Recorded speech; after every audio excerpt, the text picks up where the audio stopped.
Hey yo, ladies and gentlemen, welcome What's up, to another episode, motherfuckers? another episode of the All Pro JAFFOs, where we bring you the highly elevated sports talk for the highly elevated sports fan. I am your host JP. Hey yo. Hey, yo. You guys already know Country K will end up a little bit late, so he'll get in here. But with us now, Here comes the money. Here we go. Money talk. Here comes the money. I got a our good Formula buzz. One guy, CJP. What's What's up, up? bro? Not What's going much, on, man. man? Having a You're good you're time. amped, you're excited. It's another Yup. F1 racing week. Yup. Um, but you're pissed. Why? Yeah. Fuck yeah, I am. Oh, fuck. Talk to me. What's going on? Checo sucks. Complete I'm, 180-degree turn from a couple of weeks ago, I'm but fucking over it, man. This continue. is 4 weeks in a row. 4 weeks in a fucking row. I'm fucking over it. So You can't make what it at... Go ahead. I was gonna say, what exactly is he? Is it? So is it just strategy, execution? Is he just getting the yips all of a fucking sudden? What's going Bro, on? it's execution on his part and only on his part, bro. It's not Mm. strategy. It's not none of the fucking it's not the team. He is not performing. Period. And I don't know, maybe not a whole lot of people know this about Red Bull, but it's a zero tolerance policy. Okay? Red Bull has the fastest car on track, period. And the fact that this motherfucker can't make it out of Q2 for 4 fucking Grand Prix in a row, it's unacceptable. And we're at our home fucking track. Red Bull's home fucking track. And we can't get this shit. He can't get this shit right. The same mistake twice in a row. Getting his lap times deleted on the same fucking corner.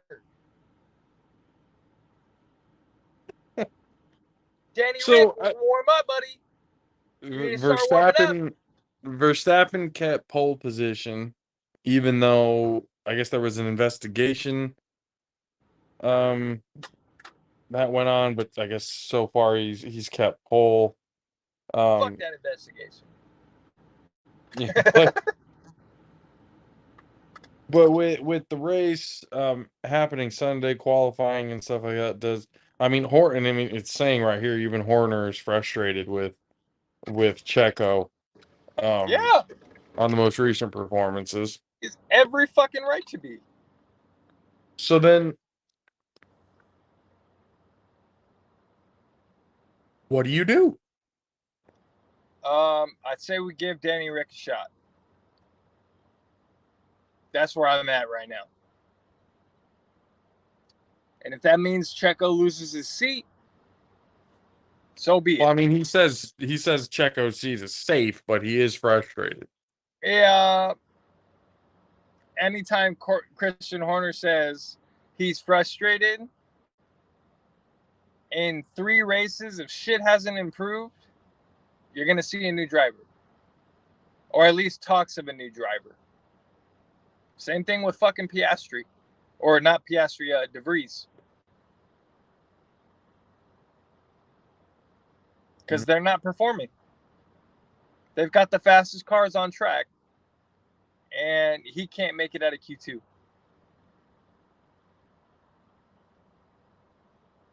So after re-signing him, We how only does that re-signed him look? until 2024. Right, but if you're already frustrated and then not going to have him in the seat and stuff like that, do you go against contract? Like, Red Bull has how does like it? ultimate authority over these contracts. They want to pull a contract, they pull it. They don't give a fuck. They've done it before. Red Bull has, and everybody who watches Formula One understands this about Red Bull. If you don't perform, you're gone. Period. Well, he It's hasn't been not like performing. because I mean, have you ever seen a Red Bull?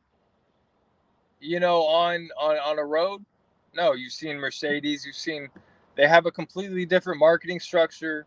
They have a completely different, you know, money intake. So if they're not performing, they need to go. It's a different animal. A different animal when it comes to Yeah. because it's not about, especially with Formula One. Uh, nobody nobody really gives a shit about building for the future or anything No. else like that. They want to win now. Well, see, here's the thing. Max is the future. Checo is just, I don't know what he's doing right now. I can honestly care less. If I'm being honest here, if you can't perform at the highest level, you don't have a seat. Period. Well, I mean, okay, let's see what else we have in here. I mean, it is just practice. It's not practice. Wait, that was He start. qualifying? That was qualifying today. We got a sprint race tomorrow. Wait, what? So the sprint shootout. There's the sprint qualifying, and then there's regular qualifying. Perez is starting 15th on the grid this Sunday, barring any power unit changes and other people, getting sent to the back of the pack or whatever, or grid penalties. He's starting at 15th. So what is a sprint shootout? Just like one fast lap and that's it? Or what? It's basically like an extra. It's like an extra point system. So this sprint race is going to be first place gets, I think, 8 or 9 points, and then it just goes down from there. And this is Red Bull's track. This track was built for Red Bull by Red Bull, and the fact that he can't make it out of Q2, you gonna slap the shit out of him.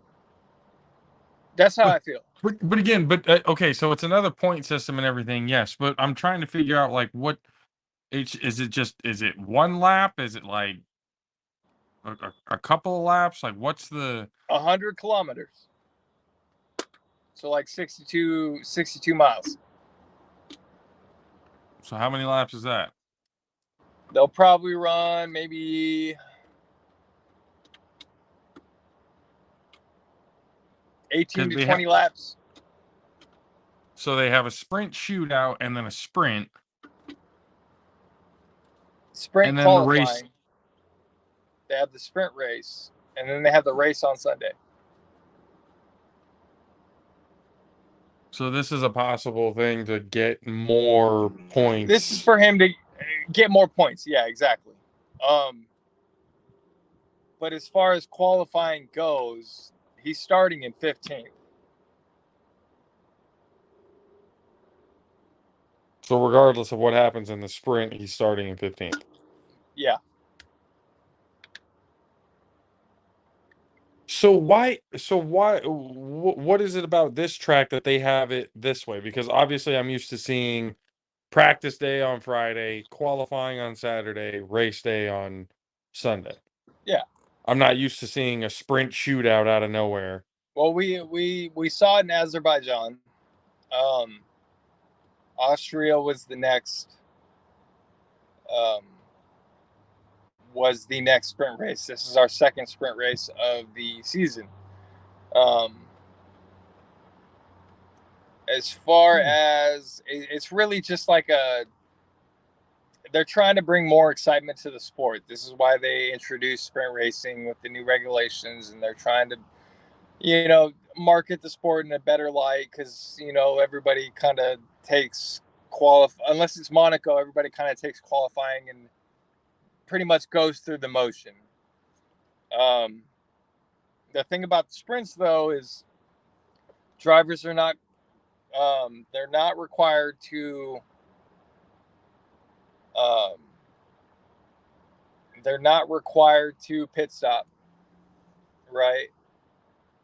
So they can run one tire compound through the entire sprint race, um, and it's just kind of an extra shot and extra points. Hmm. Um, So it's like a half race before the race. yeah, pretty much. And even this little half race has its own qualifying standards. Yes. That's a demanding weekend for the racers. Mm-hmm. Most That's pretty. racers aren't. Well, I wouldn't even say most. Most of the grid say that. I mean, there's a few drivers on the grid that are like, "This is fucking dumb." Like, it's putting a lot of fucking stress on us. Um, but it's good for the sport. It drives more business. It drives more revenue. Um, and that's. I mean, it is what it is. At the end of the day. Um, Says Max Verstappen slammed the FIA for the number of deleted lap times um, during qualifying for Sunday's Austrian Grand Prix, saying it made Formula One look silly and its drivers look like amateurs. yeah. Um, Real quick, ladies and gentlemen, the 610 Beast from the Southeast, Mr. Country K. I ain't scared of you, motherfucker. yeah. Fuck. They really were on top of track limits. Um,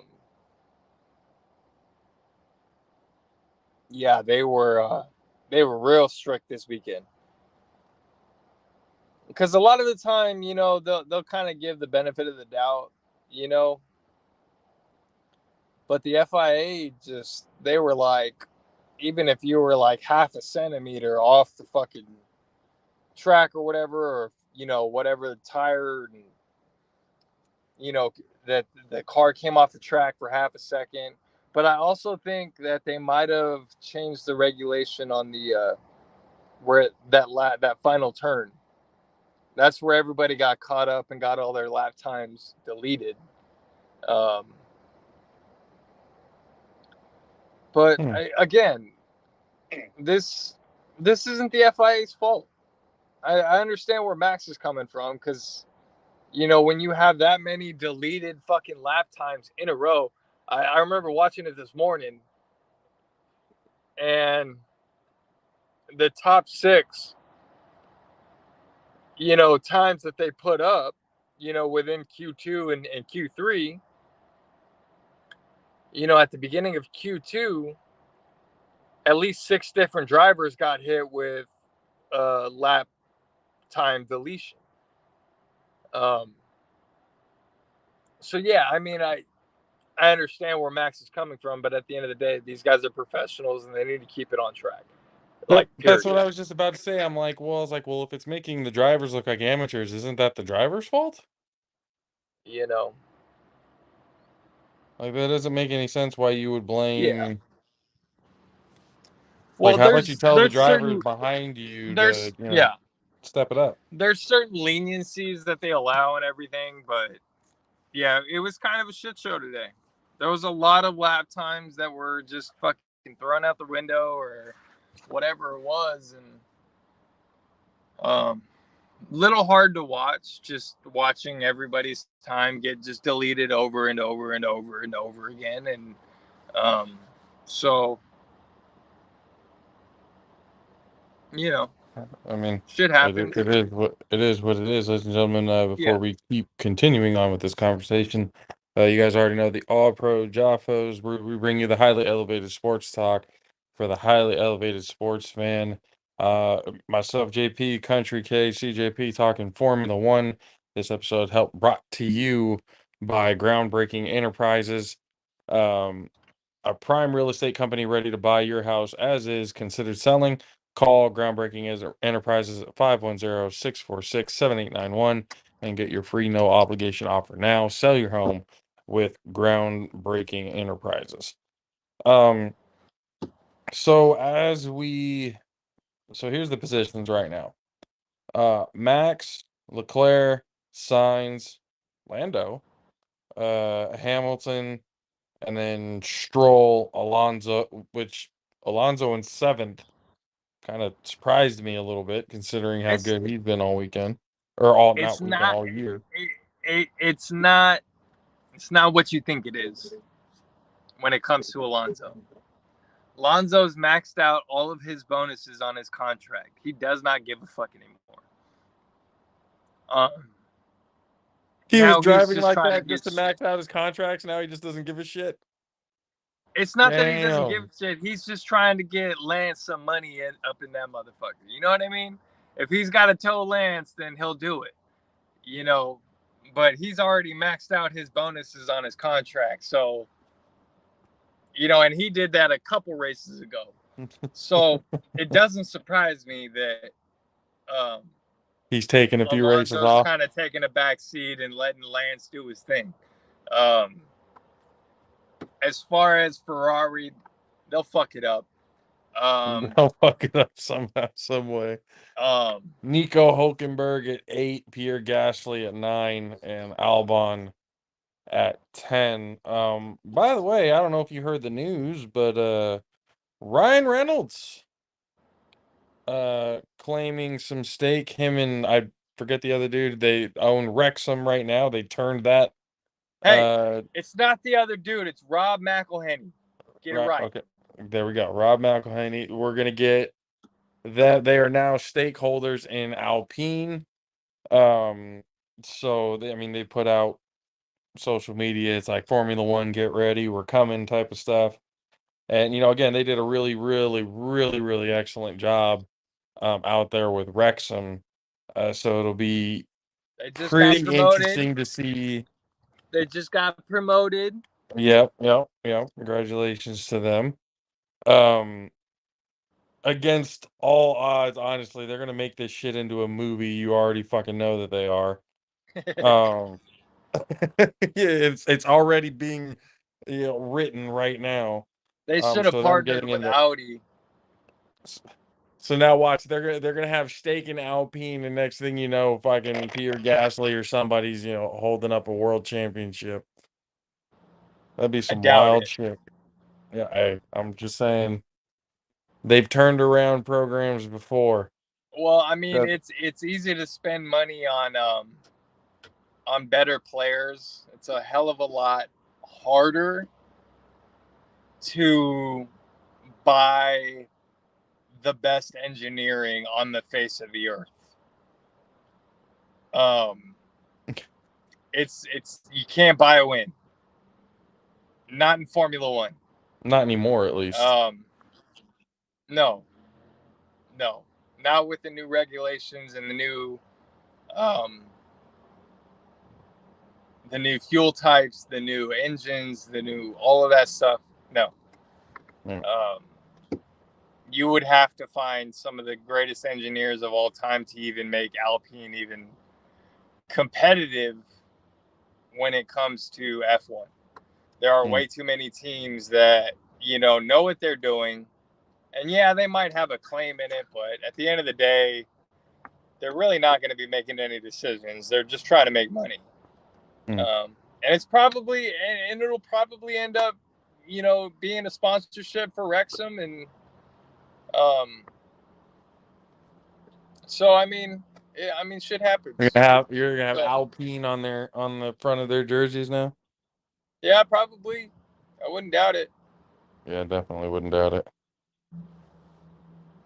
Went from, But but hey, it's pretty now cool. it's what? Who's their official sponsor? It's not TikTok anymore. It's somebody else. OnlyFans? I don't know. That'd be funny. There was actually an OnlyFans car at that GT race. At that GT race, there was an OnlyFans did car that we you went to. did you see the car that Audi presented? Yeah, it looks the same. Looks the same as what as it did before, It's as a, it I was. mean, Audi's not entering with a new car. They're entering as a power unit supplier. Just like Ford in 2026, they're going to be a new power unit supplier. Oh, I thought they were going to be a They're new not going team. to. No, no. Because then why would you present a car if you weren't going to become a team? There, Ford didn't it's present no well. fucking See, car. okay. So here's the thing: F1 is so secretive about their engine parts, their, all that stuff. Audi's not going to produce. They're not just going to unveil the engine of Audi. If they're looking to compete, it's not going to happen. So them putting out the car and just blasting it with Audi symbols and all that stuff, like, um, it's really not any different. But they're entering as a power unit supplier. They're not entering as a new Formula One team or anything like that. Do you think they'll ever go back to a V10 style engine? No, Or if they modified it it's, somehow to make it more cleaner? no, Not possible? no, I love the pause in between every not with a no. V10. Mm. Not with a V10. So, They'll never go back to the V10. The V10 is not efficient enough to run in today's Formula One world. And everything is about efficiency now. And you're talking when you're talking about 4 extra valves, that will never. There's so much added extra weight. All the regulations that they have now with Formula One, safety regulations, all of that, we'll never see a V10 ever again. mm. Unfortunate. They do sound ridiculous. Yeah, sounds like a Mm. fucking buzzsaw, dude. Oh, damn, they got 71 laps, 10 turns. This is going to be a quick race. Yeah, bro. Qualifying times came in at 105. Jesus Christ. Yep. It's gonna be a quick race. And it starts. Fuck. 6 a.m. for me, right? No, I think it's 6 a.m. for me. Or it might be 6 Oh, okay. a.m. for That's not East bad. Coast time. Gotcha. Damn, that'd be 3 o'clock a.m. Oh my God. It's almost like Formula One doesn't want me watching. Or they expect me to be Formula like One. rise and shine at 3 o'clock in the morning on a Formula, fucking Sunday. yeah, bro. If you're a ride or die, you're a ride or die. I'm gonna have to be watching with the fucking things to keep my eyes open. Yep. Yep. You're gonna have to call me again to wake me up. Yeah, you won't pick up though, fucking bitch. I'll make sure to keep the You ringtone and everything lying. on. Liar. Well, I put the ringtone thing off because if I get like notifications from Twitter and all this stuff, that shit gets loud and it's annoying, wakes me up. Turn off your notifications for Twitter then. Well, no shit. Kind of did Or that put your now. I shit kind on of do had not to. disturb. Put your shit on do not disturb until fucking 6 a.m. Set So I'll do that. fucking 6 alarms. Fuck it. Wake your motherfucking ass up! It's race day. Yep. So who's winning? Max. Okay. Who's after? You asked who's winning. I told you Max. Okay. Who comes in after that? I got Hamilton in second. Leclerc in third. I got Sainz in fourth. McLaren? And then number 5, George Russell. No, McLaren won't stay in the top 5. You're telling me George Russell's going to jump from 11 all the way to 5? Yeah. You're telling me Leclerc and Sainz are actually going to finish the race in the top, 5? Yeah. They'll be How 4 are and we 5, maybe.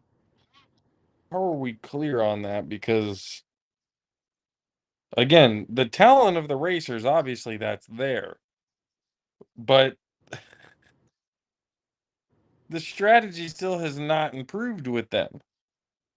Ferrari is trash. They should have cleaned everybody out. Everybody should have had fucking boxes and moving supplies after fucking Benito fucking left. Everybody else should have gone too. They are who we thought they were. Yeah. Exactly. Ugh. Not play with them. Cannot win with them. Nope. But I got Max, I got Ham Dog. We got Leclerc in Say third. Hamilton? Leclerc in third. Yeah. Okay. We got Sainz. Sainz in And then in fourth. fifth, I can see George Russell coming up to fifth. If not George Russell, it's Alonso. What about Lando? He's at 4.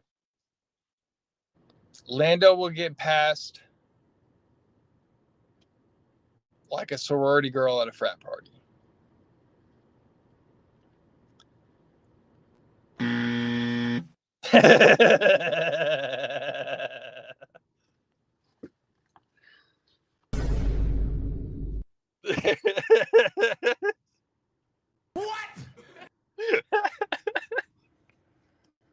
Oh, don't be like that. If I had a rock, I'll bust your head, bitch.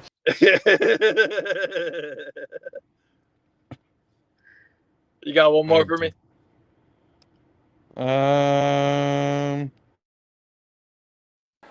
That's attempted murder. Where I can go, maybe. Phrasing. There we go. Yikes. Sorry, Lando. I'm sorry, bro. Lando comes in 8th. In 8th? Okay, so what happens to Stroll? Yeah. Does Stroll shunt out? Stroll and Alonso come in before Lando. What about Hulkenberg?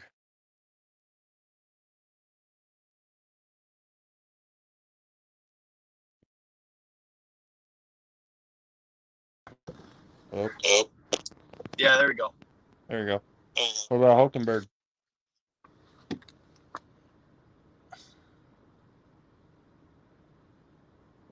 Where is he on the qualifying grid? What, 8th? Yep.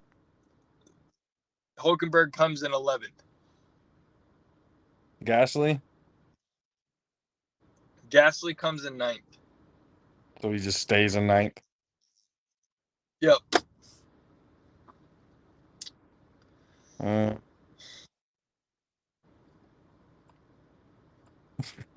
just Checo's not even in the top 10 for you? Until he can show you otherwise, huh? Yep. What about your, At number your 10. guy, Logan Sargent? 20th. Behind Or De DNF. Vries? I would give Sargent 19th and DeVries 20th. Bro, DeVries stinks. He like stinks. I don't mean to shit on my fellow Americans here. Sargent also stinks. Yeah. Just I love my country, but goddamn, we cannot drive with precision. what about Mr. Valtteri Bottas? Which I think it was last week. A picture came out of him bare ass naked in a fucking lake. Hey, The man. cheek Those the Finnish, butt cheeks those Finnish motherfuckers, bro. They some. the butt cheeks of Bottas are out for the world. Yeah, hell yeah. That guy is hilarious though. He is in Starting 14th. OnlyFans. Oh god. He qualified 14th. Yeah. Bottas comes in 10th. Pastry. Piastri comes in 11th, maybe. No, I would say 12th. I understand his name is Piastri, but I call him Pastry because he's a cupcake driver. That's just my opinion. He's like DeVries. Damn, McLaren fucked up on their team. Yeah, my top 5, I got Max. Huh? Max, Louis, Leclerc, Hamilton, and who was in 5th again?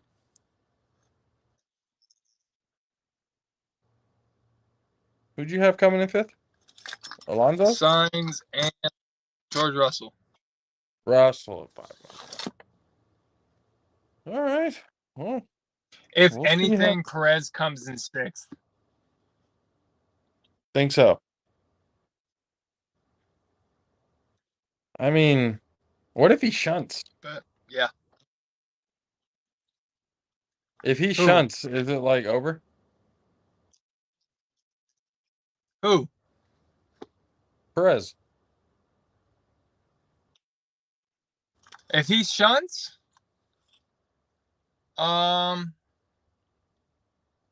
maybe give him one more week, and then we replace him. I would say just counting down the days at that point, right? Yeah, pretty much. It's gonna be super fucking interesting. Well, little brother, I appreciate you for coming on. Go back in and have a good time out in your truck, ladies and gentlemen. Our F1 guy. Right. Here comes the money. Here we go. Y'all have a good night. Here comes the money. CJP, we'll see you later, bro. All right. And ladies and gentlemen, before we move on to the next one, get our from our friends over at Rays. What's up, Jaffo Army? JP here of the All Pro Jaffos, bringing you a message from our proud partners over at Rays Energy. Rays Energy takes a giant leap of faith with instilling a high-quality formula to bring the consumer a powerful yet sustained energetic experience to help us put your workouts and focus in general to the very next level. Perfect for anyone at any time. Rays Energy has become the most popular, the best rated energy drink on the market to date, with a phenomenal flavor profile that puts most of the competitors just downright to shame. Powered by the enhanced Refresh technology, Rays Energy delivers with a performance-enhancing energy drink profile that aids in the most often overlooked categories, which include targeted focus, enhanced recovery time, as glycogen becomes depleted, improve clean energy levels, boost in stamina and in hydration. Most importantly, each can of Rays has absolutely 0 calories, 0 sugar, 0 carbohydrates to give you a smarter and healthier option. You should not have to drink or settle for any other energy drink that contains more sugar and carbohydrates than you can count. Instead, opt for the smart choice with the #1 fan voted energy drink on the planet, with Raise Energy Drink. Use the promo code ALPHARAISE at checkout to get 15% off of your order. Demand more. Join the Raise Rebellion. Let them know the JAFFOs sent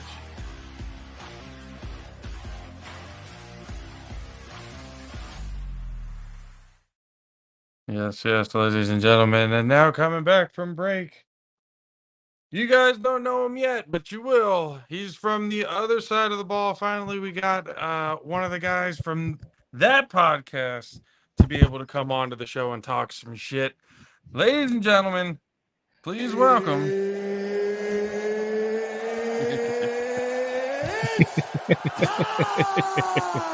From the nope. From the other side of the ball, ladies and gentlemen, Anthony Dub Alvarez. How's it going, sir? Well, thank you for the Bruce Buffer intro. How you doing? Of course, man. We like to give everybody that feeling of being pumped of getting on the show. So there's we got to get right into it. There's a lot of talk. Have terms been set yet for the for the Matt Ryan's KC race yet? Well, if you happen to check out this past Wednesday's episode of The Other Side of the Ball, even the division manager Chris Vera got involved, and he laid down a challenge. We have not heard the demands from Casey Cox yet because he's been on assignment. He's not even in town. So basically, when Casey comes back, I think he will finally drop his demands of whatnot. But apparently, there is some hair on the line. There's a lot of things on the line, but we need to hear what Casey Cox has to say as far as his demands go. Although one thing that was put out there, and I'm pretty sure Matt will respond next week when they do another episode of the 3-on-1. I'm pretty sure he'll have a response because Casey said if I beat Matt Ryan in the race, then Matt has to drop his spot, and Casey gets to do play-by-play for the championship game, whoever that may be, in Bullhead on July 23rd.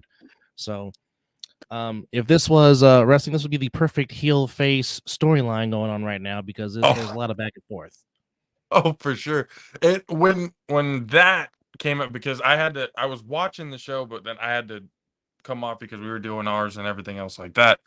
But I had gotten to that point where Casey had said, for Matt Ryan's spot, and a part of me goes, there's no way Matt would agree to that.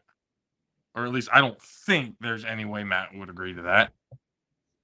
And second of all, if it did happen, I feel like it would kind of throw off what everybody's assumption would be to have Casey Cox in there with Big Rob and Corey Hammond. Or what he should do is it should be a representation of all of you. So if KC wins, other side of the ball gets it. If Matt wins, 3-on-1 takes it. Well, there was going to be some mixture. From what I've been informed, I think myself and the Viking from the Rainbow Bridge of Asgard, one Scott McCorkle, I think me and him are going to be on the sidelines as we were for this past Sunday's game between the Insomniacs and Sickwood, even though I mostly did more of the reporting than Scotty did because Scotty just left the room and was basically acting more of a coach on the sideline with the Insomniacs as opposed to a sideline reporter. But I think something is in those works where me and him are supposed to be on the field, but this time it'll be with a better connection and a better setup. Got it. I mean, I did see. Scott went live and stuff during the game too, and he had some pretty choice words at the beginning of the game, especially. There was the game did get chippy, and I did want to actually kind of ask you about that because from watching the game, hearing especially from you being down at the sideline saying, yeah, it's getting pretty chippy down here. Guys are what was the whole? I understand it's a rivalry game and playoffs at that, but how chippy was it getting? Because obviously the camera wasn't on, or we couldn't really hear or see what was going down on the field. The camera was on Matt and Big Robert. I think it was Matt and Corey. When you said that, they all kind of looked at each other like, "Oh." So, like, what was going on there? Well, we expected chippiness because, after all, it's the second time they met. And obviously, as far as the LA Nevada division, we thought that these were the two best teams, and we thought we were going to see them in a rematch again. Now, obviously, it wasn't the back and forth as it was back on March the 26th during week 1. It was a 42-39 game. Obviously, if you want to talk about points, the Insomniacs added 3 more points to the 42 that they scored the first time they played. Sick had to fight for every yard and score that they got. For me, I think the turning point in the game was Donnie Alliance, his second 3-on-1 return for a touchdown. Then right after that, Sick fumbles the kickoff, and the Insomniacs score again. So that's 13 unanswered points right out the gate after halftime. And referees miss calls in every game, in every sport. That's a given. That's just what it is. And I think because I was on the Sick sideline, just watching their body language, and it just seems like every possible questionable call that happened, Sick wanted to argue it. Now, that's not saying that calls are not called. It was that way on both sides. I think when it came down to it, the Insomniacs kept their composure. Sick didn't. And again, Sick's a very good team. And I think this is not the end of the road. I think they'll regroup and they'll be back because there's a whole bunch of talks that the Insomniacs, as we to know them, might not be back for the following season. That remains to be seen. We'll see what happens. I don't know. But the fact is, I know Sick wanted this rematch. They wanted it. And they said that we were going to be a different team because obviously both teams were different from the first meeting. I mean, on Wednesday, we had Scooter, Trey Robinson, and Shadow, Mike Rodriguez. They were in the studio. And they said that basically the first time we played them, we all just came together and we're all still, trying to, get the kinks out and learn each other. And obviously, the Insomniacs have one of the best defensive lines, certainly in Nevada, and certainly possibly in the whole entire league because, coming into this game, 4 out of their last 5 games, they literally pitched a shutout. Now, granted, it was against downer competition. You kind of expect that. But in a sense, they only held Sick to about, I think, 12 or 13 points in the second half. So when they needed to clamp down on them, they did because, of course, trying to stop AJ and trying to stop Mouth McWilliams is a tough task. And if they decide to put, Big Mac Kenny in the middle, you're asking for trouble. Yeah, no, absolutely. Because the way I kind of looked at this whole how everything was playing out. Obviously, we've talked with Derek, we've talked with obviously all the guys with the 3-on-1. So we've talked with a mixture of players. We've talked with Trey, we've talked with Joshua Butcher for the Watchmen. So we've had a multitude of ideas of how everything is going. And what I've kind of noticed, and especially when it came down to the East, I felt like with them,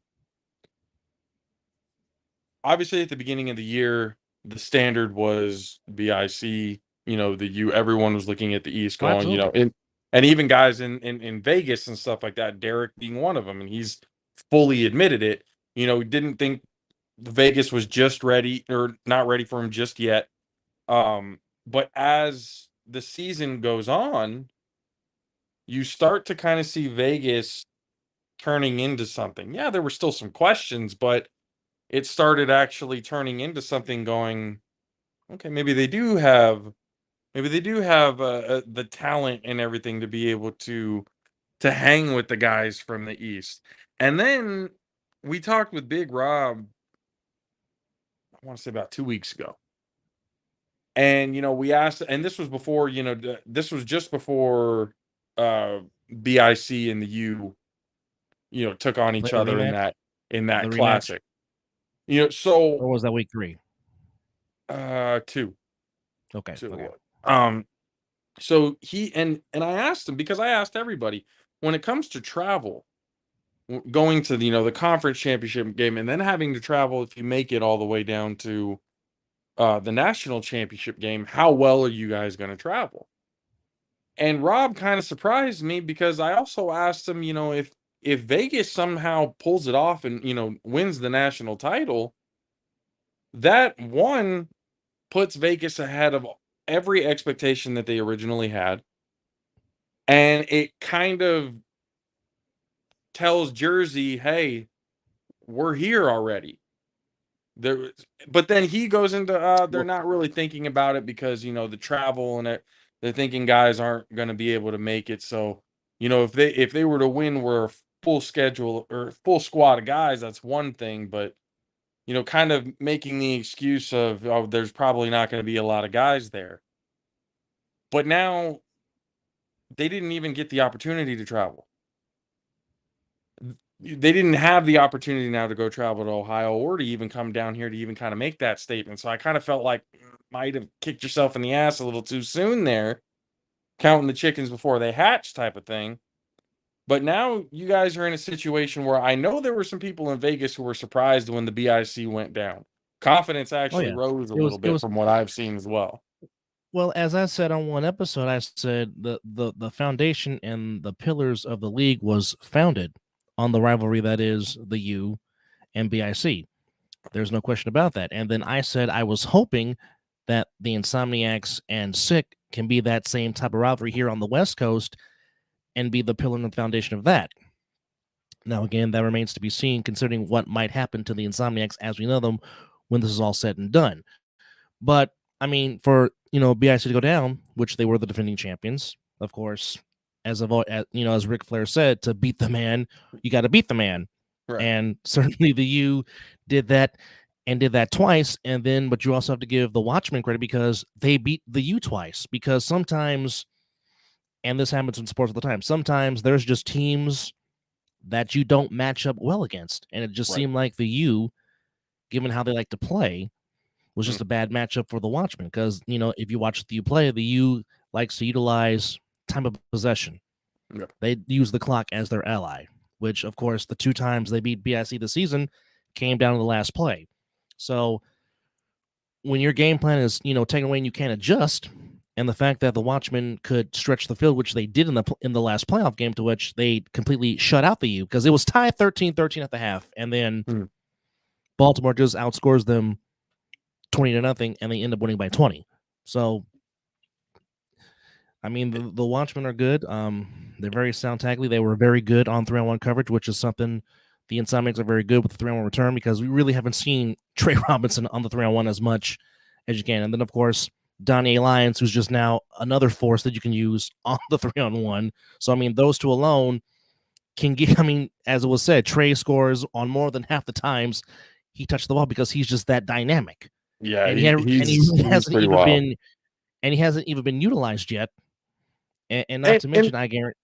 Go ahead. Yeah, we were wondering about that because, and we even asked him because obviously when he was with the Pit Bosses, he was the main quarterback. I think even now Yes. in indoor league, he's the main guy there. So we were wondering And like that's why another he kind and of that's another dynamic the Soundmax have not used because he can throw the ball and do things as a wizard behind center. But then that's again, what when I'm you got it, saying. Like, so it made me wonder like why he kind of, and we asked him like what was the decision that came into kind of, I don't want to say taking a back seat to Scooter, but essentially taking the second QB role behind him. And I mean, he, from what it sounded like, was very team oriented. It's about what's good for the team. So I mean, when you can kind of check your ego knowing that you're that good to be able to kind of, all right, let's see what we can do to actually, make this fit. It's pretty commendable. As much shit as he well, was talking that day on the show, it was commendable for sure. which is why I said when it came down to it, going back to the Insomniacs stick with the game in the playoffs, the Insomniacs kept their composure, and Sick kind of just broken down and just got frustrated. Which, I mean, like I said, a lot. It was not a well officiated game, and we can talk about the refs all day long, all day every day. That's just things happen. But when it came down to it, it seemed like when RTC Wilkerson got hurt, which that is one tough son of a gun. The Yeah. man refused to leave the game, even though he's got spots on his face. Because I was there when he took that hit. It looked worse for wear than what it was. Mm. Because he was down, but adrenaline is an amazing thing. But he stayed there. I think the Insomniacs rallied around that. I think when Mouth got ejected for a quarter, the team rallied around that. And just like, you know what? Let's just play our style, play our game. We know what we have to do. Just go out there and do it. And to the tone, they put up another 40 burger on Sick and end up winning by 20. And now it's them in the chaos for the West Conference Championship, and they await the winner between the Nightcrawlers and the Watchmen. Ladies and gentlemen, if you're just tuning in, listening to All Pro JAFFOs, we bring you the highly elevated sports talk for the highly elevated sports fan, talking A7FL with Dub Alvarez. This episode also brought to you by Mountain Mike's Pizza, the way it ought to be. There's not a lot Some very damn of good pizza. That's oh yeah, that's what I'm saying. Childhood. That's I why miss we had the me childhood. me being a Bay Area kid. Mountain Mike's is a standard. So I miss me some Mountain Mike's. I just gotta say it. I wonder if they got one out there in Bullhead. We'll see if we can get a couple of things out there and bring back the nostalgia of it for you. So Indeed. how did you Indeed. get into this? So like I said, you're a Bay Area guy. How did you end up calling games and being part of the other side of the ball? Like, how did this whole thing work out for you to get here? Well, let's go. Let's take a little trip history. Now when I tell the story and I tell people this, they think how, because most people at the age of 5 don't know what they want to do. But since I was 5 years old, I knew that I wanted to be behind a mic, calling play-by-play. And I tell people the late great Vin Scully was the reason why I wanted to do this, because it was his call of Kirk Gibson's home run in Game 1 of the '80 World Series. Sorry, A's fans. I know this brings back painful memories, and I'm sorry. I was rooting for y'all because, me being a Giants fan, you don't root for anything Los Angeles. That's just the way it is. Yeah. It was his call of Gibson's homer that made me want to do this. And the only reason I say it was that call because, unfortunately, I was not born yet on January the 10th, 1982, when Scully said, Montana looking, throws in the end zone. Clark caught it to Dwight Clark. It's a madhouse at Candlestick. I wasn't born. I was born 12 months later. So it wasn't that call. So when I moved to Vegas, I went to a broadcasting school, and it didn't work out because I was trying to get financial assistance, and it just didn't happen. The director liked me so much to where he was trying to let me stay on to do half the tuition, still couldn't get through. So through a mutual friend, I was able to meet a tremendous gentleman by the name of Tony Gaglione, and he gave me opportunity to do high school sports for NFHS Network. That's where I met Kevin Perry, who did camera work and also did analysis for high school basketball games. It was through Kevin Perry that I met Derek, because I went to a A7FL game last season during the fall. Me and Derek met, and I kind of saw what him and what Mel did and whatnot, and me and Derek kept in contact. Then Derek contacted me, I say about 2 or 3 weeks before the Jamboree, before the season started, and asked, I want to come do it. I said, sure, why not? So I get there. So I meet Casey. I meet the Viking. The Viking, was out for the season because he had hurt himself during the fall brawl.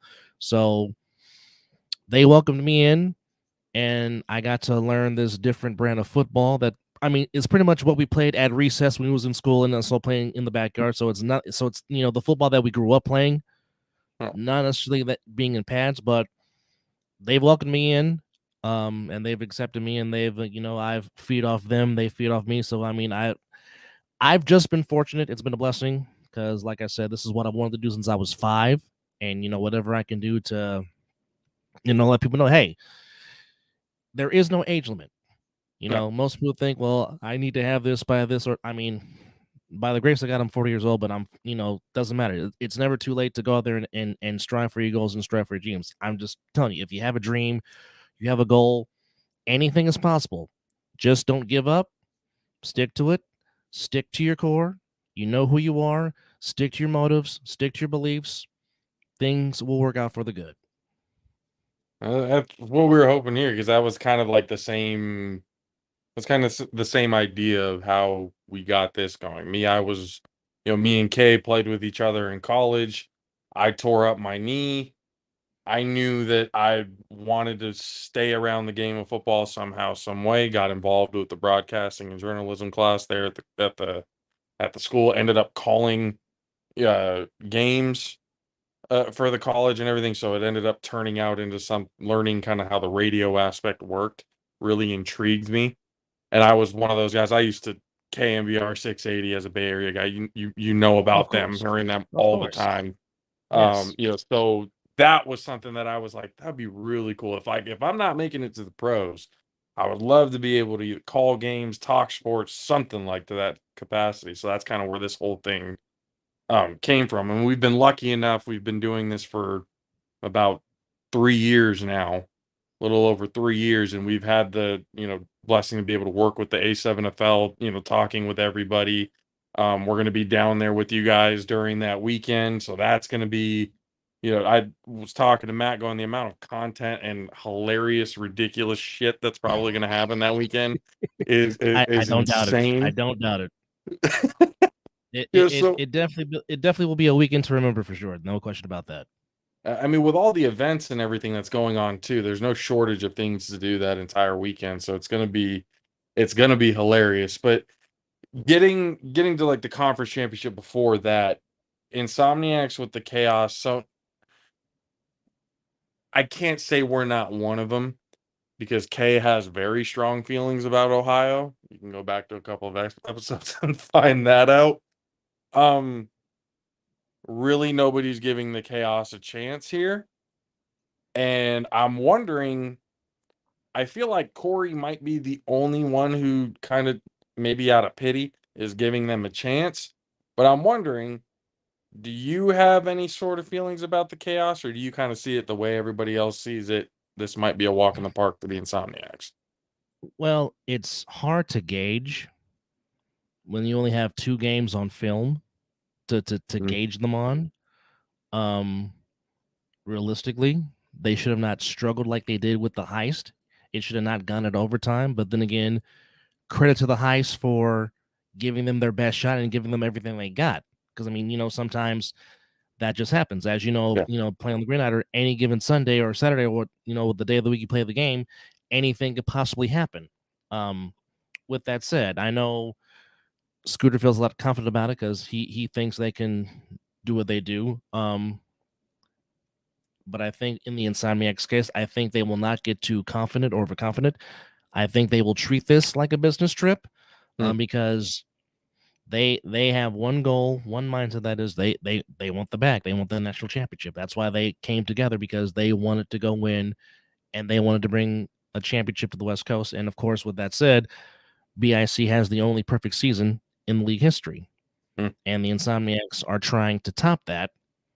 And if they do that, and it being a West Coast team, and it being a team that their first 2 seasons, they did not win a game. They were winless as an organization coming into this season. Now they're trying to run the table and set a new record and be the standard as far as the perfect season goes in this league. So they're playing with some motivation for sure. And I really don't think they're going to take the chaos for granted. I just don't.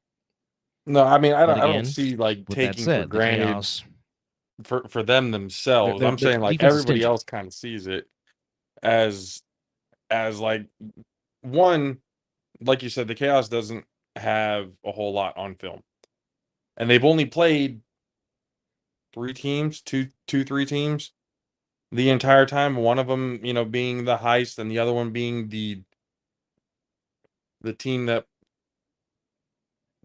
Have you ever seen a team so bad that it boils your blood?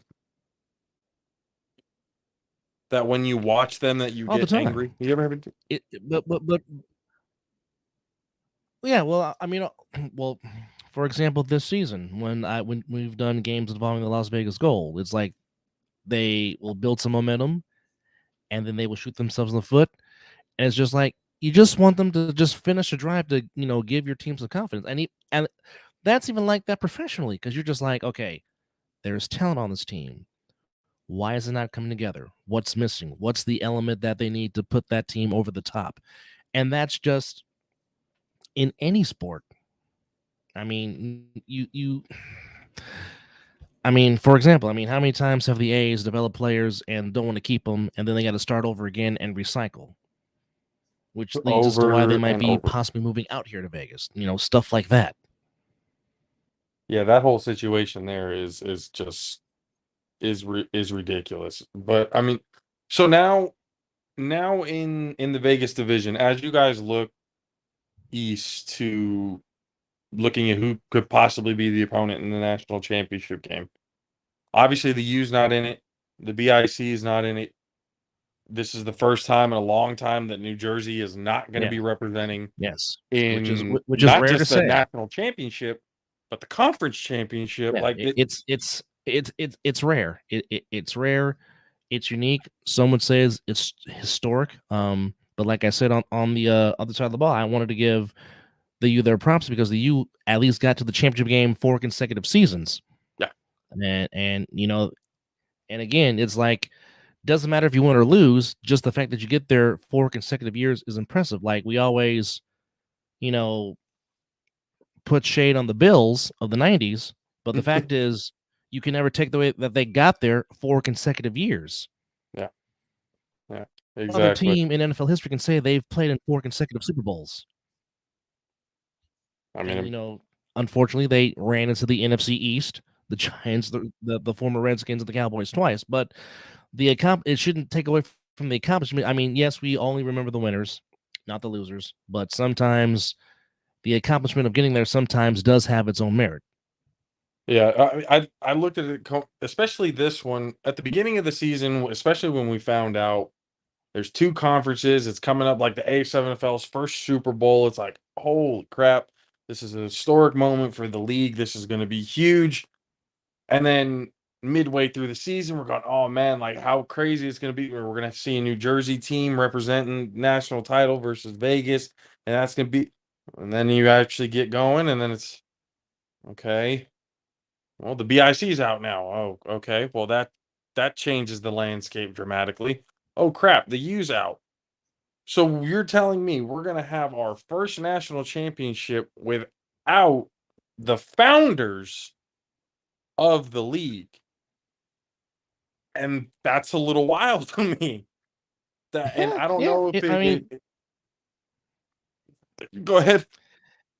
it's it's a unique dynamic considering that like I said, the U and the BIC they're the pillars of this league. They're the foundation. They're the foundation of this league.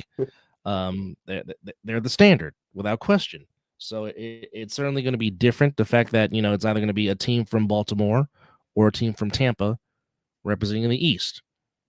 Mm. Which, if I had to pick, I probably will go with the Watchmen just because of the way they cover on the 3-on-1 and just the way they tackle. They just don't give an inch, and plus they can stretch the ball. Even though DRC is on the Nightcrawlers, and and Tampa can do some things, but I just think when you think of a Baltimore football team, you just think gritty, gutty, physical, you know, Harbor Town defense. That's just what you think when you see a team from Baltimore when they play football. So I wouldn't expect that anything different from um, the Watchmen. Yeah, no, it's gonna be one of those games because again, yes, even though Jersey is out, that doesn't mean the teams that are in are not equally as good. Because again, the Watchmen have more than proved that they belong in this situation. The Absolutely. Insomniacs have proved that they Absolutely. belong here, and I mean, we haven't seen too much of the Nightcrawlers, but we know what's there. Yeah. Even though we haven't seen too much of film, we know exactly what's coming out of Florida, and it's a dangerous team if you're not ready Yeah. for them. Yeah. So I mean, now we talked with Derek, we saw, and we now know, especially watching the other side of the ball with Scooter and everything, the Insomniacs are going to be traveling very well to Ohio. Yeah. And that I think is huge in showing the growth of the division already. And the East gave a lot of shit for the fall brawl, and what is this even for? That all the kind of stuff. But I told Derek, when you kind of look at it in hindsight, the fall brawl was a necessity for Nevada. That was something that needed to happen in order for Nevada to be where it is right now, to be successful. Because it, like Derek said, it brought that camaraderie. It brought that culture of what this division was going to be all about. And now it's in a point where it's no excuses at this point. You can't make for the insomniacs, for the watchmen, for the night crawlers, even for the chaos, because I've even been seeing them talking some spicy shit, throughout this entire time, because again, nobody's really giving them any love. But for you, how has this season, being a part, calling everything, how has your experience been, and what are you excited about for these next two championship weeks of football? For me, you look at these guys that are, they work 9 to 5s, and they put their bodies on the line to continue to play a game that they love, given the opportunity to still play. I mean, for me, I played baseball. Lord knows, if there was a league like this to where I can go play baseball, sign me up right now, because I would love to step in the batter's box and take a few more hacks. So I mean, what they do, I mean, they put their bodies on the line, and what they do it and how they do it with no helmets, no pads, and how they don't get concussions, and just how safe this league is. Yeah. Not having the head trauma injuries as you do in college and the NFL is just very, very impressive. They take the rules seriously, and in a sense, it really teaches you how to tackle, because I mean, let's just call it is.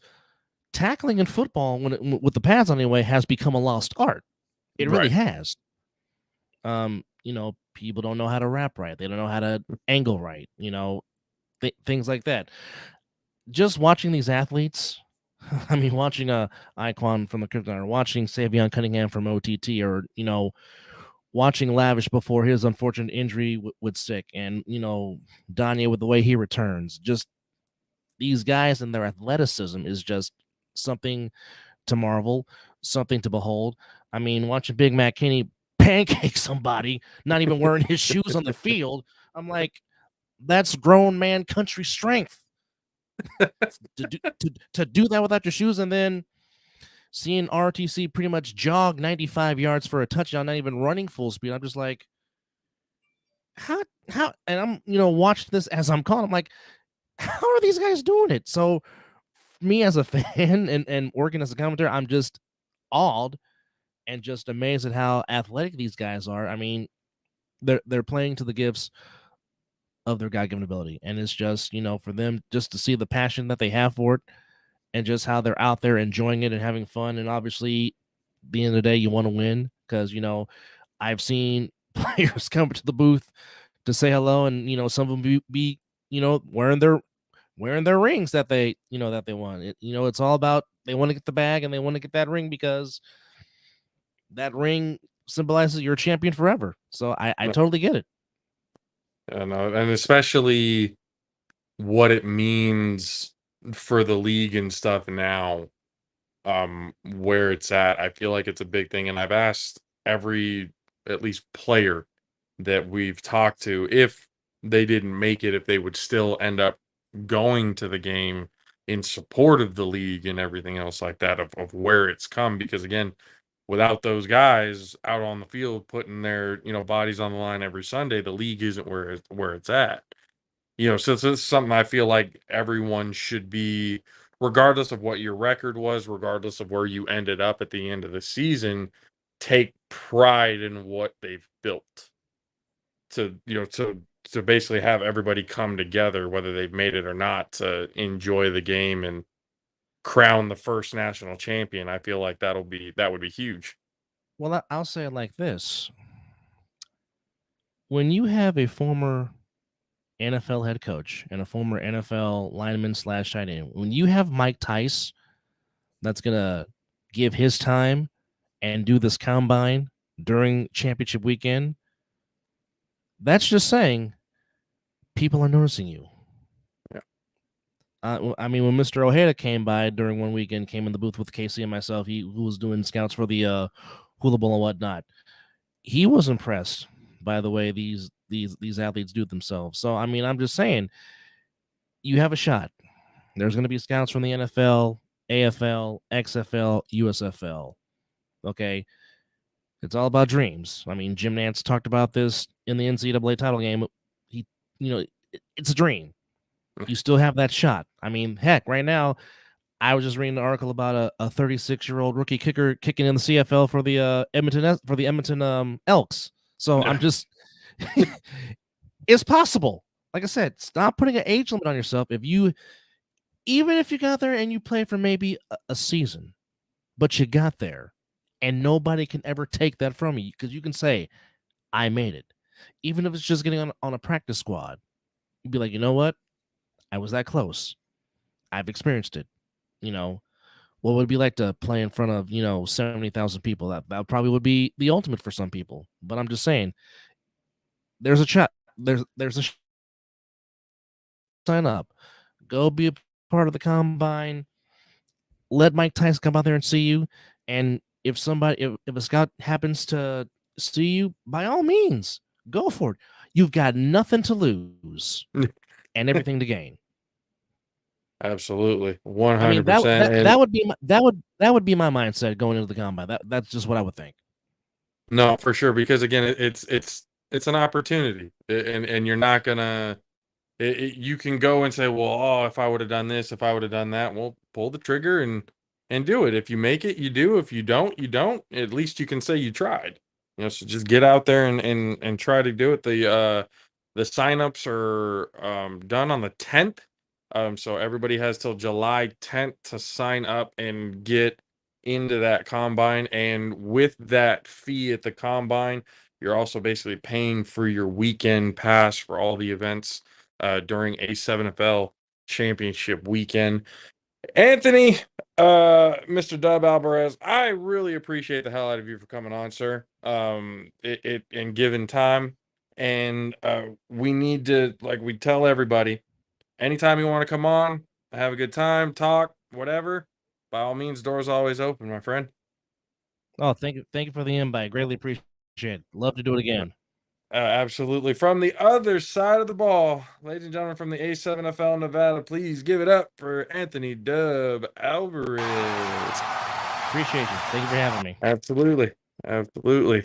So, ladies and gentlemen, that was Mr. Alvarez, and on the other side of the ball, getting us some more insight to the Nevada side of the ball, because again, we know a lot about the East.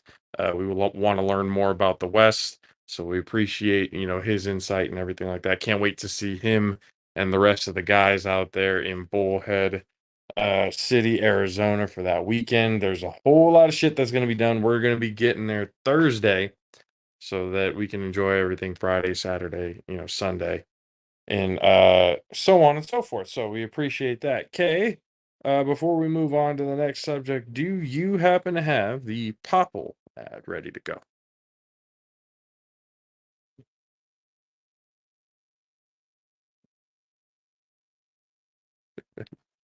He's got it. He's got it. Are you? No, you're not muted. You're there. Can you hear me now? Now I can hear you. Yes. All right, cool.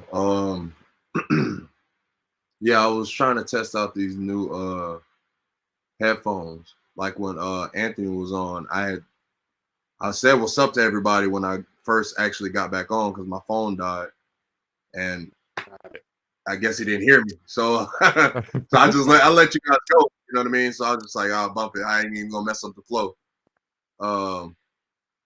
But as far as the ad, let me grab it. We got time. There's a lot of things to talk about actually today, people. So yeah, we got time. I have it. So yeah. All right. You guys know how I do. We don't word for word, nada on my side of town. You play with everything. You know what I mean? So yeah. Back before Popple was started, guys, the accepted way to exchange information was like hand to hand, or you write down on paper, or you physically had to hand somebody your phone. Popple came out with their own solution to that, because that was a little invasive for some people, and some people don't want to hand people their phone and certain things like that. So Papa discovered a new all-in-one platform that's bridging the gap between interpersonal relationships and online connections. So a huge part of Papa's culture is focusing on sustainable solutions that help the environment. Papa uses technology instead of wasteful paper to connect professionals, saving forests around the world. Goodbye to business cards. Hello, Papa. You know what I'm saying? Since you guys are checking us out, since you guys are part of the PBP family, make sure you guys use the PBP family. That's a tongue twister right there. PBP family at checkout to get you 20% off. You know what I mean? Because Papa, we help professionals network better. Yes, absolutely. Now, ladies and gentlemen, today was a very interesting day because first thing that kind of popped onto my timeline earlier this morning was apparently there's a huge house cleaning a party that's happening over in ESPN.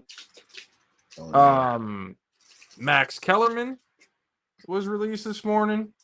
Keyshawn Johnson, Jeff Van Gundy, Jalen Rose. God damn it! There's a bunch of people. Tom McShay. McShay too? Yeah, McShay out of there. Oh, I didn't even know that one yet. What's the black dude? He does college basketball. A bald dude. It's not Jay Will. It's the other. He taller. He probably like a forward or some crap. I forgot his name. Damn. Yeah, they got rid of him too. I didn't know they got rid of McShay. Damn, that's I seen that earlier today before my phone died when I was at work. Yep. Steve Young is. Oh shit, Steve Young as well. Holy crap. Well, I mean, Steve. Hey. You. Susie, there we go. Susie, goodbye. Thank you, Doug, for staying around and helping us out with this. You know, hey, look, hey, you guys can have your Niner love all you want to. Hey, let's be you real. leave Steve alone, goddammit. Hey, let's be real. Since the first number was 2 in our years, have you guys won shit? Absolutely not. We're not talking about that right now, goddammit. Since 2 was the first number, have you guys won anything? I mean, you can have the 199. You got that. You guys were nice in the 90s. Yeah. But since the first number was 2. Again, we're not having that conversation. Anyways. So we were thinking about it going with this mass release of people. I mean, we thought, Kay said, hey, honestly, no shit, you should do this. We should apply. Now, at first, I thought if I'm going to apply for ESPN, they're going to be asking for all these different credentials, what fucking university did I attend, all that other kind of shit. But then I thought about it going, you know what? They take most of our shit anyway. And Dove, if you're still here, for those people who don't know, for those who are brand new to the program, there's a lot of things that we talk about on this show that end up being talking points and argument points with the talking heads, a couple days after. Usually, I don't want to say verbatim, but it's pretty fucking close when it comes to some of the arguments that get made and some of the conversations that get had. So I figured, hey, fuck it, if they're taking our shit anyway, might as well, throw our name in the hat, see if we can make something happen. Because hey, the JAFFOs to ESPN, we would have to make some very, very, very major adjustments. But shit, I don't see why it would be a bad thing. I feel like we'd be good for the program. What do you think, Kay? You think we'd be good for ESPN? Or we might burn that fucking place down. No, they've had worse people there than us. And I have no intention on burning anything down. No, sir. No, like I said, hey, look, I mean, Kobe said it best. You miss 100% of the shots you don't take, bro. You gotta Right. shoot that joint. Hey, look, we gotta try. Hey, look, they say no. All right, give us a reason why not. Like, if they give you a reason why not, then you got something. If they just say absolutely not, then you know. Or they don't say anything at all. If Yeah, they respond, yeah. if they respond to me, bro, I'm gonna be completely honest with you. If we so much as even get a response from ESPN saying, we appreciate it, but no, yeah, hey, I'm gonna take that email and put that out there. Whoop. So, yep, we got contacted by ESPN because, hey, at least they considered it. Considered it enough to where they fucking contacted us to tell us no. I mean, is it consideration? That's what I'm saying. Is it And if consideration? they're giving us the consideration, then what if it's a button? What if? What if it's a button? It's not even consideration. It's just a button. They just press a button to auto response on the email. They just push a button. It's not even like it's no effort at all. Just you know what I mean? It's like it's not consideration at that point. It's like it's no effort. Like it's minimum effort. Minimum the fraud. auto response of no thanks. Yeah, like I'm sorry you've contacted the wrong people. Like that, or you this just email is no longer functional. Well, yeah, at the same time, you're basically applying to Disney. You do understand that, right? Because that's who owns ESPN. I just wanted to run that by you. Disney gives a lot of money, man. Gives a lot of money. They own ESPN, bro. That's a lot of money out of Disney. They own them boys. So, but you mean to tell me if I work for Disney, that means I can just show up to the park whenever the fuck I want, right? I get that kind of access. I don't know who you think you are, but your name isn't Stephen A. Smith. If you had Stephen A. Smith, I was just about to say, like, I don't have that, and Stephen I don't even know if he got yet, that. Do we? Yeah, I don't know if he got that. So yeah, I can't go talk with the mouse whenever I want to. No, you guys still stand in line. You got to stand in regular line unless you got a Disney Plus pass. I don't know the Disney hierarchy anymore. The flash passes. There you go, because I don't remember none of that. That's so long out of me. 20 plus. I ain't been because I got burnt out as a kid. You know, it was 30 minutes away, and we got the better version. We got the better version. You know what I mean? Sure the authentico. You know what I'm talking about? We got the real deal, not this soft play bullshit in LA. You know what I mean? Nah, we got the real boy, the real Disney. Oh, that's fucking hilarious. But I mean, usually when you live next to a major theme park, like you get I used to live right across the street from Raging Waters over there in San Jose. One summer we went like almost every freaking day and then never went again after that. Just burnt ourselves out. Just didn't want to do it. That makes sense. Yeah, I got every fucking at school or at church, every fucking goddamn I'm spacing right now. Field trip, incentive. God dang it. I've really anyway, every field trip incentive was Disney World, Disneyland, Watermania, Wet and Wild, Islands of Adventure, Epcot, Universal Studios, and I haven't even left Orlando. That's all in Orlando. Yep. Yeah, like I haven't even left Orlando. Like it's. Then you got Old Town that's in Kissimmee. Like Old Town's fucking dope. So then, okay, I don't know if because with all of these cuts at ESPN and everything now, it's making me wonder. Like, it's the same with him in the Marine World in Vallejo. Yep, that'll do it.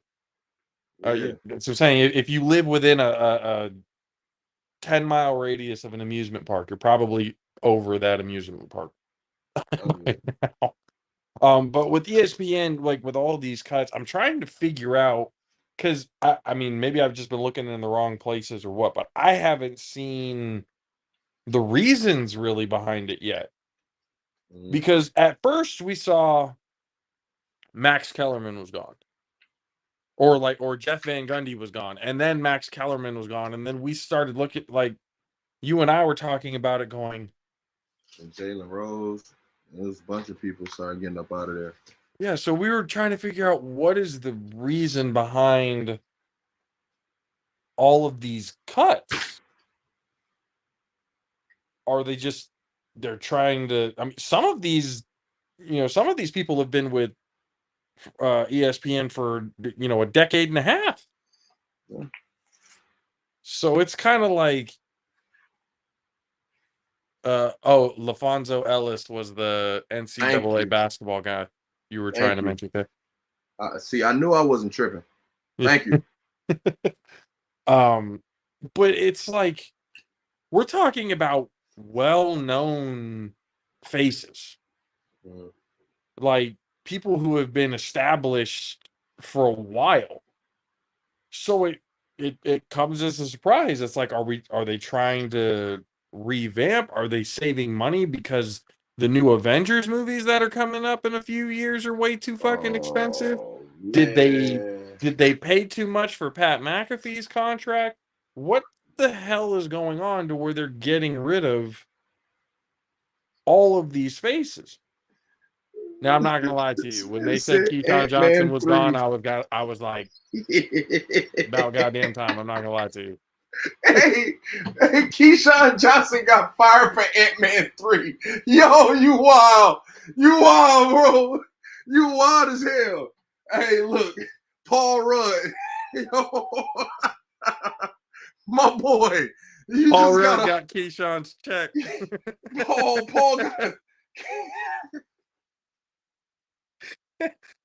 I'm just saying, bro. Like, I haven't seen a good reason. Like, did something happen? Did like a mass email go out with everybody? Like, somebody did something stupid or what? Like, what the fuck was going on? I don't know. I feel like if you look at everybody that they got rid of, my boy Jeff Van Gundy be rambling during the doggone basketball games. I don't know what he be talking about. I think him and Mark Jackson rambling about random shit makes the game good. I actually love it. That's just I guess. I feel like you can ramble about it's like two old heads sitting next to each other at a bench at a fucking at Rucker, just watching the games go down. They probably trying to splash some youth in that. Somebody that can. But then I had questions going. I was like, okay, if Keyshawn's gone, then all right, then they got to be getting rid of a few. All right, Perk is soon. Nope, they're keeping Perk. Matter of fact, I think he's gonna be taking Jalen Rose's spot. When it comes, and I'm like, wow. Well, then I mean, Max Kellerman and all them show is dead because they fired 2 of the 3. Yep, Jay Williams is the only one who's left. It's gonna be the Jay Will show. Nah, they'll probably add whoever it is to the morning show with them. Stay on. But yeah, definitely Keyshawn, Jay Will, and Max in the morning is definitely over with now. That shit was born anyway. I mean, again, I'd listen to that show almost every morning during the week. So it's just kind of. It got boring to me. Rumor is JJ Redick or Doc Rivers might what? Hold on, what? JJ Redick or Doc Rivers might do what? To take over Van Gundy's spot. Well, I mean, Doc Rivers is going to have a hard time finding a head coaching job at the moment. He might need to hang him up. And Doc Rivers was good back in the early 2000s before he started smoking cigars heavy. That yakking of cigars took his voice away. All you got is a, hey, I like Kawhi Leonard.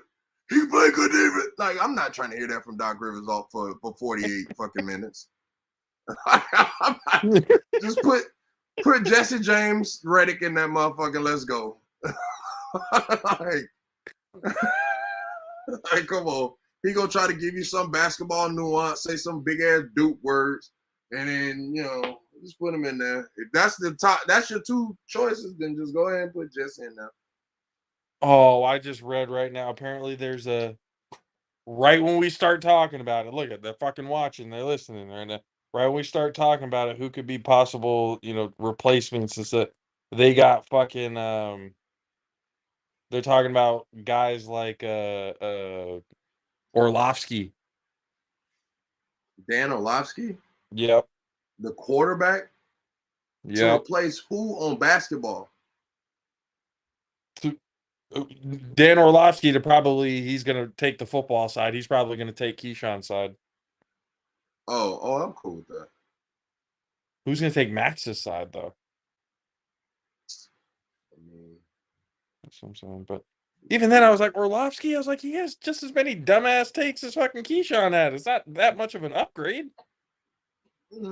not really. Keyshawn be sounding stupid as hell. Sometimes you be like, "Did you play football, bro?" Like, sometimes you really be questioning, like, "Keyshawn, you really play football?" Like you, they ain't clone you. Like, like, oh, know what you talking about right now, dog. And then sometimes you be like, "All right, yeah." You know what I mean? Like that's the guy. That's the guy that was at the Jets fight trying to fight everybody. Dub just actually made a good point, right? I had thought about this too. Fucking, this also means no more Max Kellerman on Top Rank Boxing. That is ESPN Yep. company. And No more well, boxing. no, with they Max specify. on- Hold on, they specified on air though. They No, specified from on. ESPN. They fired him out of the whole company. Or From I thought ESPN, yes. I thought they fired him from online. I mean, on air situations.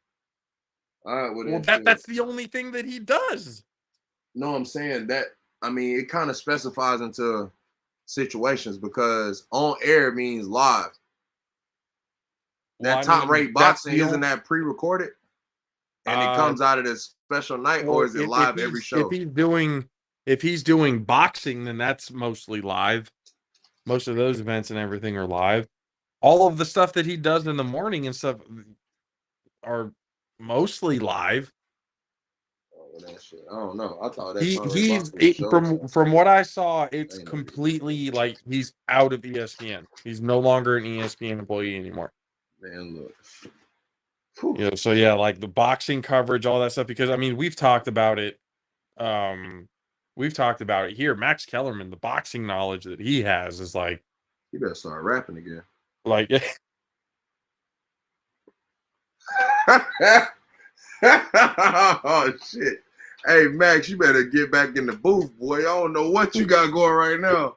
If they fired you from the whole company, bro, you gotta get back in the booth. You know. But that's what I'm trying to say. Like, why? You ain't Paul Pierce. Like, you're not Paul Pierce. Like, Paul Pierce had an illustrious basketball. Well, he had a decent basketball career because he definitely led his team to the number one pick a couple times. I'm just trying to figure out what the point of the firing was. That's how I'm maybe show. Yeah, no, Max is when it comes to boxing and stuff. Max is probably going to pick up a contract from Showtime or or PBC or DAZN or whoever whoever's going to end up paying him a ridiculous amount of money because honestly, that's what he deserves. His boxing knowledge is stupid. So having him have on your program, boxing coverage and stuff wise, I think Showtime is probably going to be the ones to pick him up. That would be, I think, the smart bet. But I think he might go back to HBO. I think so. Home box office, huh? He might. I mean, they did switch their app to his name. They definitely did. They switched the app to his name. You might as well come on home. We did this for you, Max. We did this for you. Come home. Come back home. Come back home, Max. We miss you. But no, like honestly, like the Max Kellerman, like I really do hope he finds another spot and stuff like that too. Because a lot of these guys, it's like, especially with like Jalen Rose and stuff, I'm like, holy shit! Like, Man, Jalen Rose finna be hey, look, he's finna be the next dark and lovely.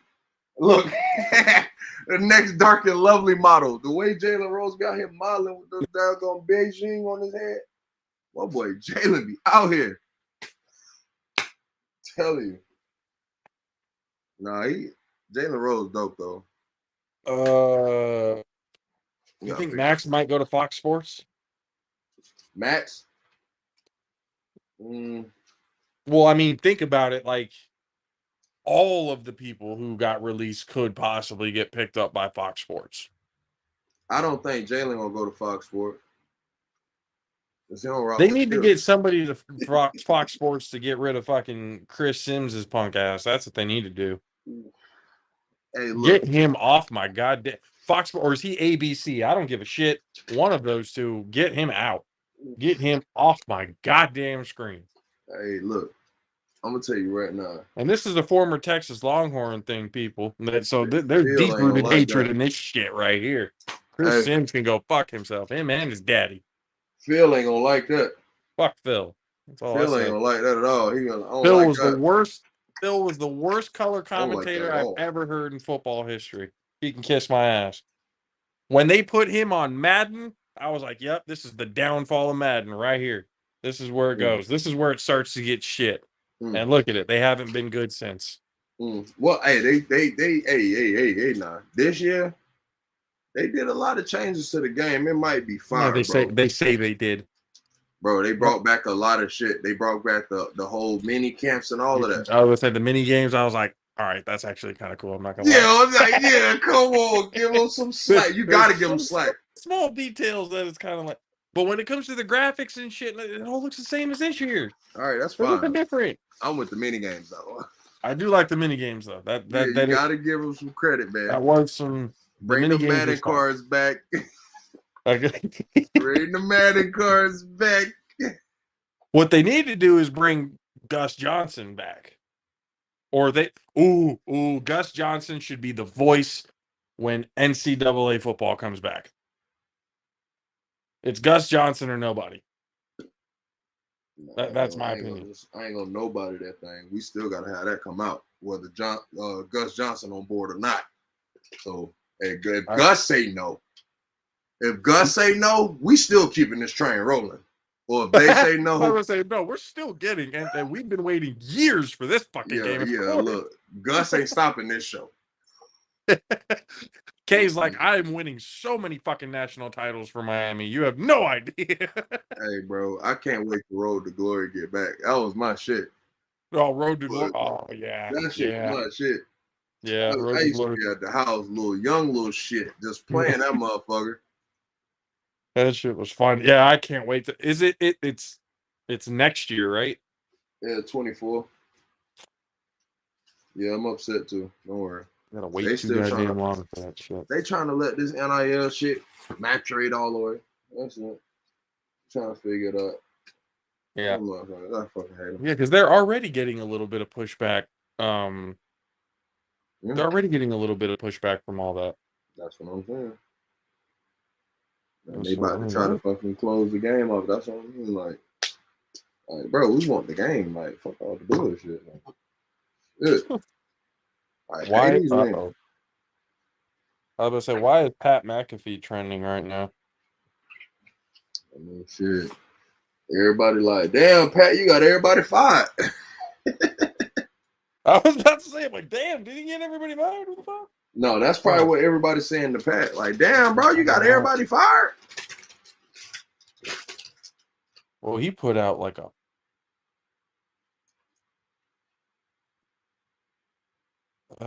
Okay, so here's what Pat McAfee said, because obviously he is going to ESPN. This is from Pat McAfee a couple of hours ago. I did a lot of reflecting about our show's journey while I was getting murdered on the internet today. All roads lead back to how honored I am to be the leader of such a talented group and how lucky I am to be a part of a team. Doing our thing, enjoy ourselves, talking about the team and stuff.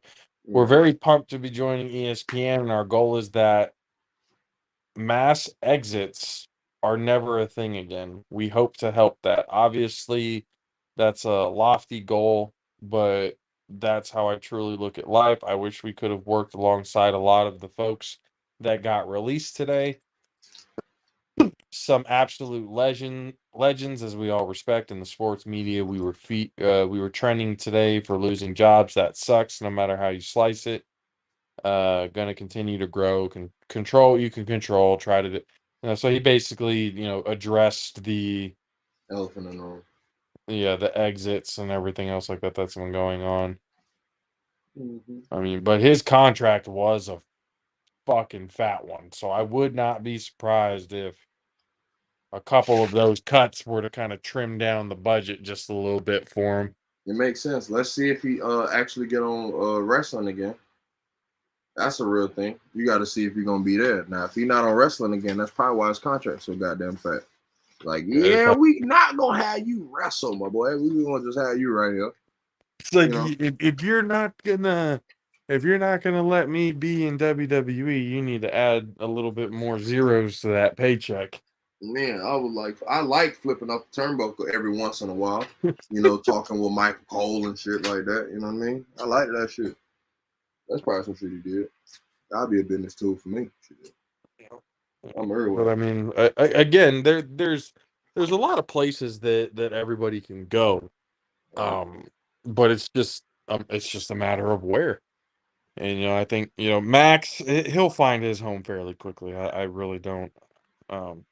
I really don't doubt that. He's too good.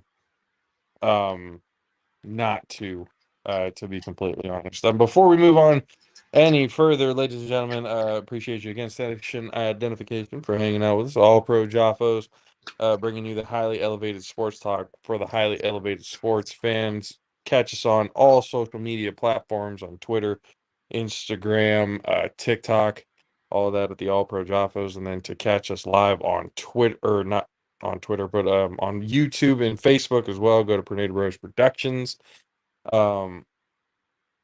And this episode is also brought to you by Gunner Sports.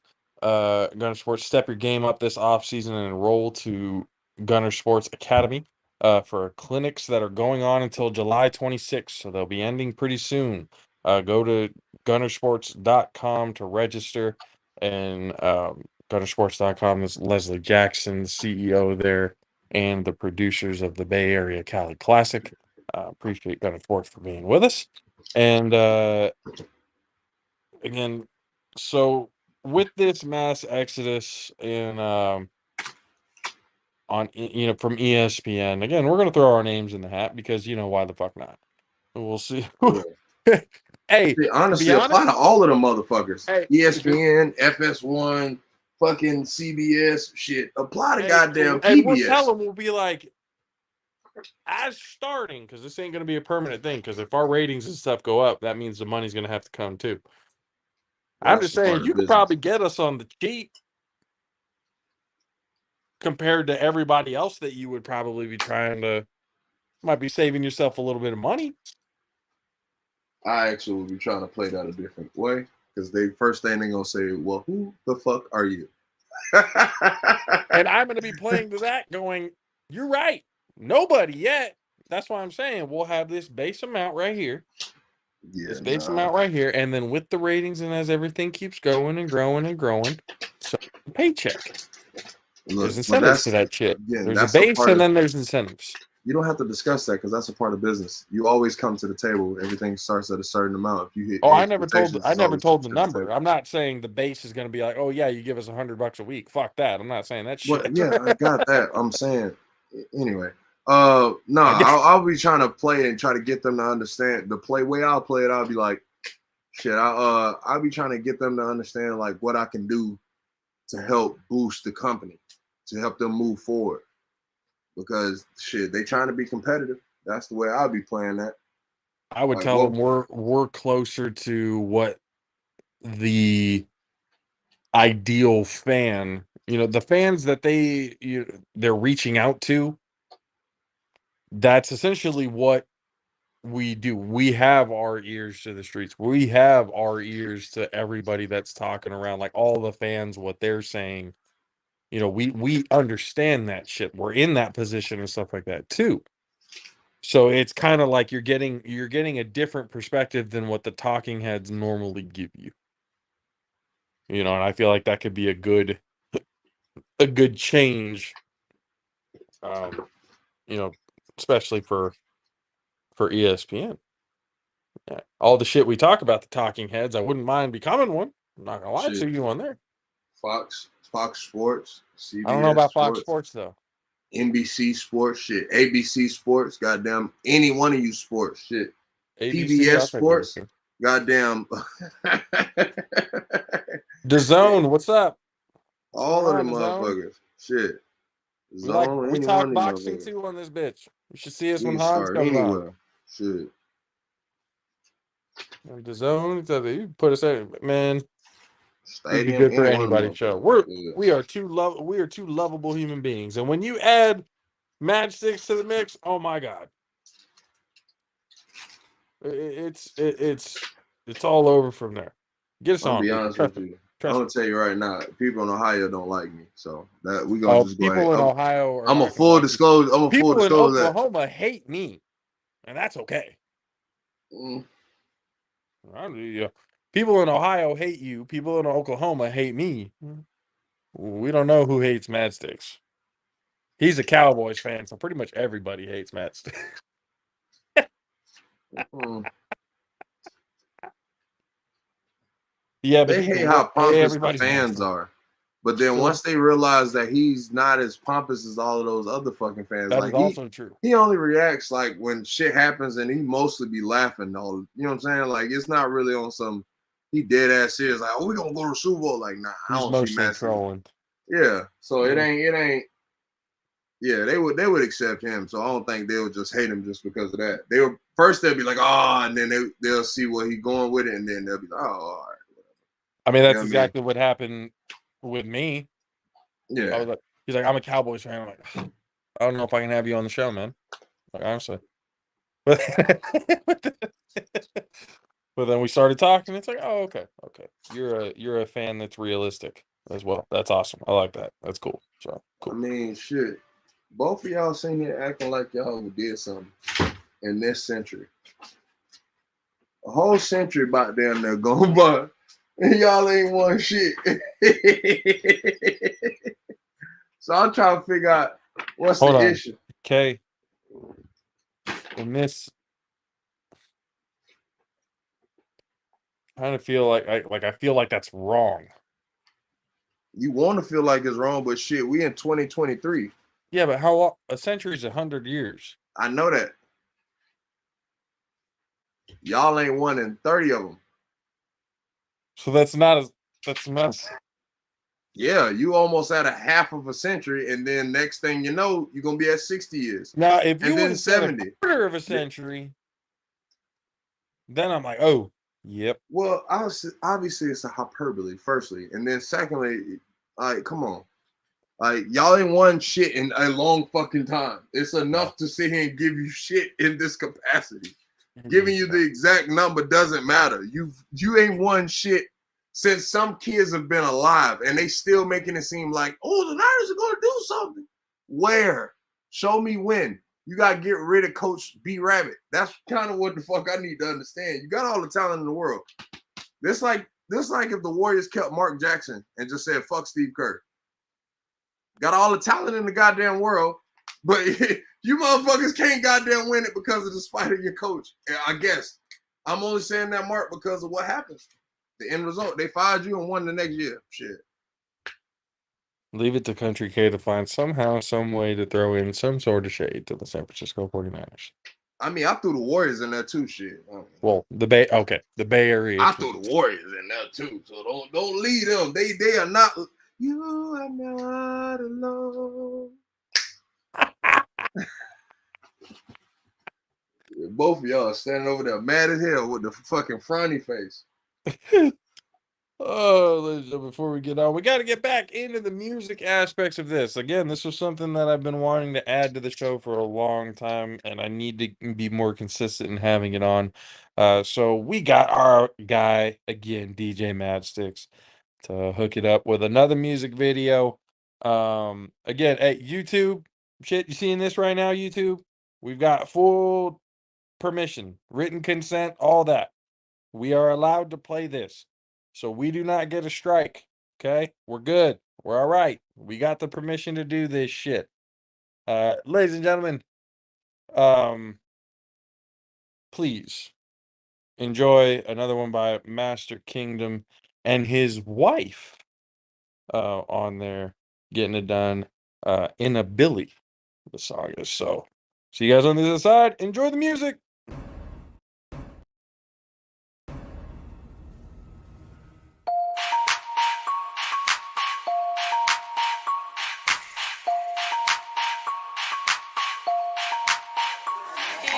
Big name, big game, we take it away. Pull up big stance, never do me shady. Roll up, pop trunks, then we go crazy. One in a billy, one in a billy. Big name, big game, we take it away. Pull up big stance, never do me shady. Roll up, pop trunks, then we go crazy. One in a billy, one in a billy. Yeah, эта ночь слишком короткая, думать о тебе мне было бы неправильно. И урок свой запомнила, каждая попытка это новое палево. Ты прости меня, сердце, ведь каждый раз я все знала заранее. Но делать ошибки снова и снова мое призвание. Но между прочим, этой ночью все будет иначе, иначе будет точно. Ветер сносит крышу, бэйби, так надо. Города и страны нам не преграда. Я еду быстро, в голове мысли, и меня уносит километров за 300. Я не вернусь, вы меня не забыли. I told you before that I'm one in a billion. Big name, big game, we take it away. Pull up big stance, never do me shady. Roll up, pop trunks, then we go crazy. One in a billy, one in a billy. Big name, big game, we take it away. Pull up big stance, never do me shady. Roll up, pop trunks, then we go crazy. One in a billy, one in a billy. I'm a trail ass ninja, young OG. Everybody in the hood know about me. Got the hottest girls jocking cause the click stay poppin'. I was sliding down west with the Tupac knockin'. Said heaven for a G, why you turn on me? Let's be real, you ain't never had a friend like me. I get it crackin', what's happening? We bout the action for stacking. Always got my down chick, why you roaches is ratting? Ninjas lost game, like they missing the mackin'. I'ma hit a couple corners like a 6'1" dragon. Blue flame out the nostrils, frankincense out the smoke. Holy oil the pain, you niggas think it's a joke, we running. Я еду быстро, в голове мысли, и меня уносит километров за 300. Я не вернусь, вы меня не забыли. I told you before that I'm one in a billion. Big name, big game, we take it away. Pull up big stance, never do me shady. Roll up, pop trunks, then we go crazy. One in a billy, one in a billy. Big name, big game, we take it away. Pull up big stance, never do me shady. Roll up, pop trunks, then we go crazy. One in a billy, one in a billy.